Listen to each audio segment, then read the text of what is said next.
mga bato diin nakakulit ang pulong Magallanes sa letrang Portuguese ug ubang marka makita paghihapon sa Homonon Island apan na vandalize na kini.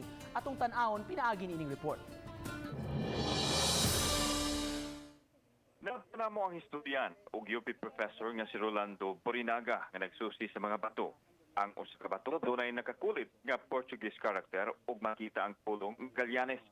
Ginuhuan nga si Ferdinand Magellan ang nihimo nini. Samtang sa laing bato nakasulat ang initials nga Martin de Ayamonte ug Cristobal Rabelo nga giingong anak ni Magellan. So ito yung, I call that Magellan's Rock, and this one is Magellan Sans Rock. Magellan Sans Rock.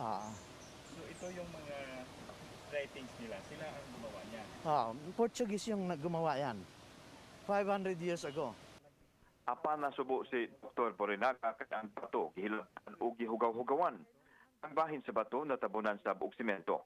Matod niya, kawa na sa mahimo sa na-vandalize nga bato apan posibleng makahimo og replika nga naay nakasulat sa karaang pulong. Sa National Historical Commission, naglaraw nga mohimo og bag-ong timailhan sa naasong historical site sa Sitio Cantilado, Barangay Pagbamangnan, Thailand sa lungsod sa Giwan. Niadtong 1552, adunay mark ang dapit apan giguba sa mga treasure hunter sa pagtuo nga adunay nakalubong nga bulawan. This has been vandalized, ginawa ng Kalbayog. May later na vandals nga na ginawang Kalbayog.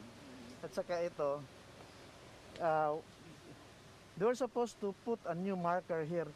Dito pa itinayo yung, they would like to put emphasis on this na hindi nila alam na yung pinaka-importanting artifact, ito. Ayun, bakit importante yan?